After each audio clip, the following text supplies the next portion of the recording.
Cérémonie du bois caïman, tiré du livre L'opuscule révélé du professeur frère Fari Tairuka Shabazz. Cette cérémonie est très connue sous le nom de cérémonie du bois caïman. Or, nous savons qu'il n'y a pas de caïman en Haïti. C'est une déformation linguistique qui cache aux profanes le vrai sens de cette cérémonie. Cette cérémonie cache en vérité deux réalités, deux cérémonies que le tableau synthétise en une seule. Le volet le plus connu de cette bicérémonie est le caractère vodun. Et en ce sens, cette cérémonie est dite cérémonie du bois kai mun. Donc bois kai mun, B-W-A, kai, K-A-Y, mun, M-O-U-N. Or, mun en créole signifie gens, personne, homme. C'est l'apocope de muntu que l'on retrouve dans les langues d'Afrique centrale et qui signifie l'être. Celui qui est un muntu. La racine ntu, donc N-T-U, nto, N-T-O, nti, N-T-I, renvoie à net, donc N-E-T, ou net, N-E-I-T-H, de l'Égypte pharaonique, qui a le même sens. D'ailleurs, net est un des noms de Dieu dans l'Égypte pharaonique signifiant l'être suprême, comme dans les langues d'Afrique centrale, où muntu est également appliqué à Dieu en tant qu'être suprême. Le pluriel de mu-ntu est le très connu bantu, donc B-A-N-T-U, ou bantu, donc B-A-N-T-O-U. En effet, le préfixe ba est la marque du pluriel en Afrique centrale. Donc, dans la cérémonie du bois kai mun, du bois kai muntu, les hommes et les femmes présents se considéraient non pas comme des esclaves, mais comme des hommes, des êtres libres, des mun. Malcolm X faisait à juste titre la différence entre esclaves de maison et les esclaves des champs. Mais la vraie différence nous est donnée par les participants à cette cérémonie qui, disant qu'il y a les mun d'un côté, dans les bois sacrés, et les esclaves dans la plantation, qu'ils soient dans les champs ou dans la maison. Et une prérogative du mun, donc du libre, c'est la mise à mort de son oppresseur. Ce combat est mis en scène dans la lutte qui oppose, dans la cosmogonie pharaonique, Héros, donc Horus, entre parenthèses, fils d'Osar, Osiris, et à Seth, donc Isis, entre parenthèses, à Seth. Or, la cosmogonie pharaonique nous dit qu'un des totems de Seth est le porc. Donc, la mise à mort symbolique du porc noir, c'est la mise à mort de Seth, de l'oppresseur de Satan. Seth ayant donné par basculant linguistique le terme Satan, S-A-T-A-N. Satan, c'est l'ange que Dieu envoie à l'humanité pour l'éprouver. Celles et ceux qui réussissent cette épreuve le mettent à mort, le porc noir, Satan, Seth, entre parenthèses, et deviennent des mun, accédant ainsi au bois sacré, au jardin d'Éden, qu'est la liberté. En revanche, celles et ceux qui, échouant face à Seth, face à Satan, face au porc noir, sont humiliés, avilis et deviennent ses esclaves. D'où le cri lancé lors de la cérémonie, la liberté ou la mort. Car notre liberté, c'est la mort du porc noir et notre mort mentale, intellectuelle, spirituelle. C'est la liberté du porc noir. Dans le cercle cérémoniel, l'élément central en est le sacrifice du porc exécuté par une prêtresse, une mambo Cécile Fatima, et non Fatiman, donc F-A-T-I-M-A-N, comme on le voit déformé ici et là. Assisté d'un autre prêtre, un Ougan, donc H-O-U-G-A-N, du nom de Zamba Duty Bookman. Beaucoup de gens ont spéculé en disant que les participants à cette cérémonie auraient bu le sang du porc, d'où la présence des bols, mais pas du tout. Nous savons que le sang est le vecteur de connexion avec les forces divines. Moïse, qui fut initié à Kémet, en Égypte, dit ceci à propos du sang dans Lévitique chapitre 17, versets 11 à 12. Je cite: « Car l'âme de la chair est dans le sang, et moi je l'ai mis sur vous, sur l'autel, pour faire propitiation pour vos âmes. Car c'est le sang qui fait propitiation pour l'âme. C'est pourquoi j'ai dit aux fils d'Israël, nulle âme d'entre vous ne doit manger du sang, et nul résident étranger qui réside comme étranger au milieu de vous ne mangera du sang. » Fin de citation. Voir également Actes des Apôtres, chapitre 7, verset 22. Moïse, donc, a été instruit dans toute la sagesse des Égyptiens. C'est exactement la même situation lors de cette cérémonie ancestrale, depuis le temps d'Osar, Osiris, en passant par Moïse, ou par les Nganga. Nganga se dit grand initié à la tradition divine d'Afrique centrale, ou encore par les prêtres vaudounes du Dahomey. Ce sang servait à purifier aussi bien les moons que leurs ustensiles, donc les âmes et les armes, les machettes que l'on voit dans le tableau. Dans cette cérémonie pratiquée par Moïse et rapportée par Exode chapitre 24 versets 3 à 8, Moïse prend la moitié du sang des sacrifices pour le mettre dans des bols au verset 6, comme on peut le voir sur le tableau. Il aspergera le peuple, l'autel et tout ce qui devait intervenir dans l'office. Et il conclut l'office en disant que par ce sang, il scelle la communion avec Dieu. Dans le Nouveau Testament, plus précisément dans l'épître de Paul aux Hébreux, chapitre 9, versets 19 à 22, l'on dit ceci au verset 22, je cite: « Presque toutes choses sont purifiées avec du sang selon la loi, et il n'y a pas de pardon sans que du sang soit répandu. » Fin de citation. Ainsi, pour cette cérémonie, l'ennemi esclavagiste est symboliquement sacrifié, le porc noir. Son sang purifie les moons comme leurs ustensiles, les âmes comme leurs armes. Son sang purifié scelle la communion avec Dieu et implore son pardon.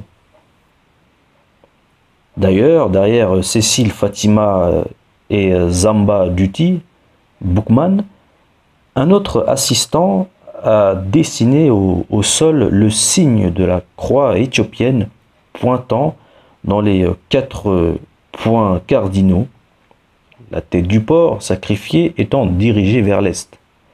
Nous voyons bien que cette cérémonie nous transporte dans des rituels ancestraux, répétés maintes fois dans l'histoire depuis Héros, Horus, entre parenthèses, dans les temps immémoriaux, en passant par la reine Ahmès Néfertari, qui se préparait à chasser les envahisseurs Hyksos jusqu'au bois sacré des Amériques et des Caraïbes. Depuis les Médou-Néter des pyramides jusqu'aux écritures sacrées des nègres marrons de Guyane, en passant par la Bible et le Mvet, cette cérémonie est marquée dans l'ADN du monde sacré africain. C'est la première dimension de cette cérémonie. Le deuxième aspect de cette cérémonie est la présence de l'islam. À première vue, cela paraît totalement déplacé, mais les faits sont là et signifiants.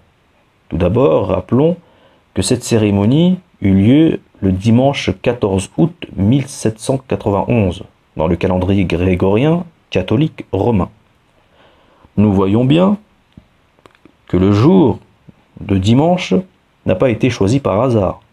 C'est le jour du Seigneur, ou du Seigneur dans la liturgie chrétienne. Mais pour en revenir à l'aspect islamique, difficilement décelable par l'œil du profane, disons que le 14 août 1791 correspond au 14 Dhu al-Hijj 1205, qui est le dernier jour de la Tabaski. Donc se dit Aïd al-Kabir, entre parenthèses, 70 jours après la fin du jeûne du mois de Ramadan et de la fin du Hajj, pèlerinage à la Mecque. La Tabaski clôture les 4 jours de festivité de la fête la plus importante de l'islam. Le sacrifice de la Tabaski renvoie au sacrifice par Abraham, Dieu est en lui en langue pharaonique. Donc Ibrahim, de son fils Ismaël. À la dernière minute, Dieu arrêta la main d'Ibrahim et mit un mouton à la place de l'enfant. Depuis ce jour, les suivants de la foi d'Ibrahim sacrifient un mouton ou une chèvre ou une brebis selon les lieux en commémoration de cet acte de foi. Or, il se trouve que cette cérémonie est co-dirigée par Cécile Fatima et Zamba Duty Boukman.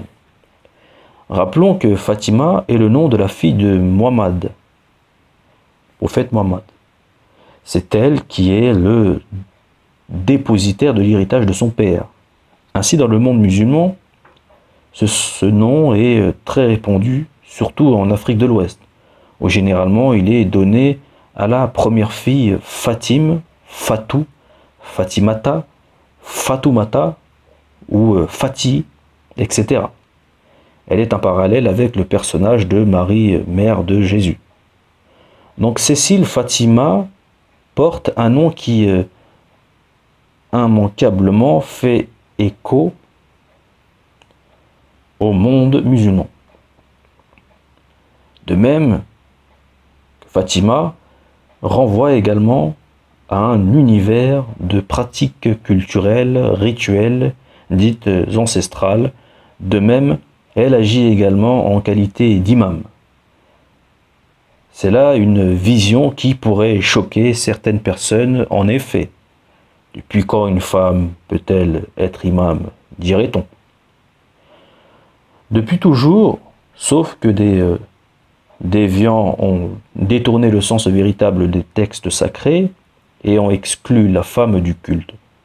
C'est une leçon pour les rétrogrades qui souhaitent maintenir la femme loin des choses divines.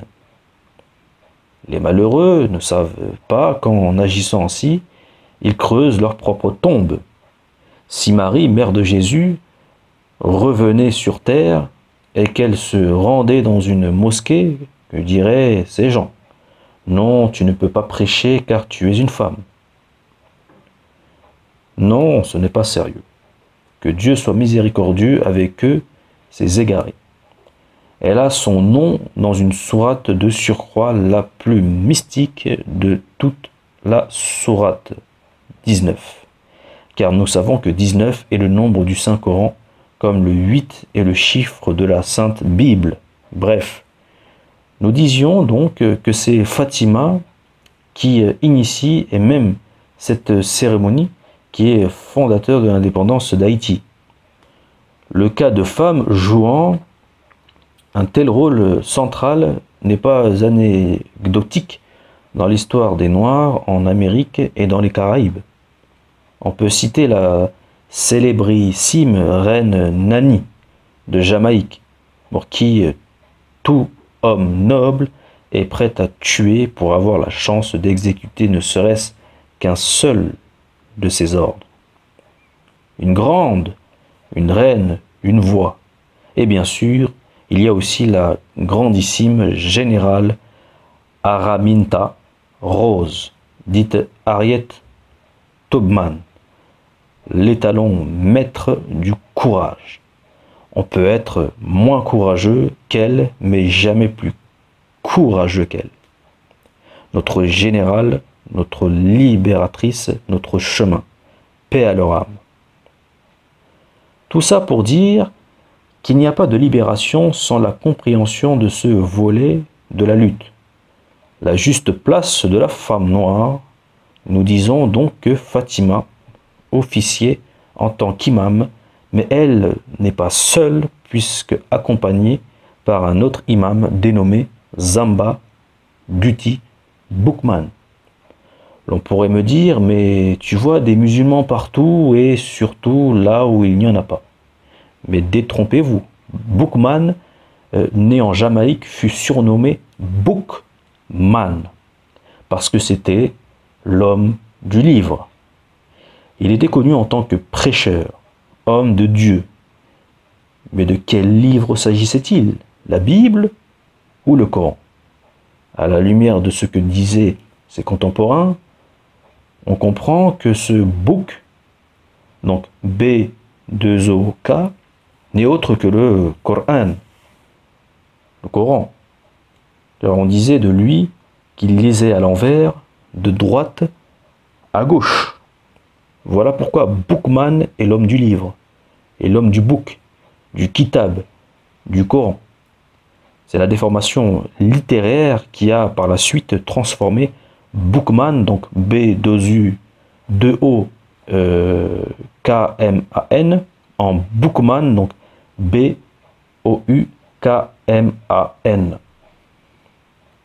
De même que nous disions que l'intitulé Bois Caïman cachait le bois Caïmoun, le bois Caïmountu. On constate que le bois Caïmoun lui-même couvre le bois Caïmam, car il s'agit bien du bois de l'imam, le bois où officient les imams Cécile, Fatima et Zamba Duty Boukman. D'ailleurs, un autre grand personnage de l'histoire d'Haïti, connu comme le grand mandingue, Makandal, était également musulman. Ainsi, nous voyons que le jour choisi pour cette cérémonie faite de tabaski, les protagonistes même de la cérémonie, les imams Cécile, Fatima et Zamba Duty Boukman, concourent à cette idée d'une approche musulmane et rituelle. Par cette cérémonie, reproduite par le tableau, nous voyons bien que les nègres marrons avaient conservé toute la science ésotérique intérieure, entre parenthèses, du continent mère. Science ésotérique qui, exotériquement, extérieurement, entre parenthèses, s'est manifestée sur le continent sous la forme osiriaque, antiquité pharaonique, entre parenthèses, mosaïque, falacha d'Éthiopie, de Canaan, Palestine, d'Arabie, sous la forme chrétienne, Égypte, Aksum, Makuria, Éthiopie, Congo, d'Afonso Ier, islamique, Kanem, Bornou, Almorabitoun, Swahili, et traditionnaliste, Monomotapa, Imerina, Zulu. Ces traits osiriaques, mosaïques, chrétiens, musulmans et traditionnalistes sont parfaitement maîtrisés par les protagonistes initiateurs de la révolution haïtienne. C'est la conjugaison de tout cela, avec la prise en considération de la complémentarité masculin-féminin, Boukman-Fatima, qui a permis d'ouvrir les vannes des énergies divines nécessaires à la lutte contre les suivants du diable en ce dimanche 14 août 1791.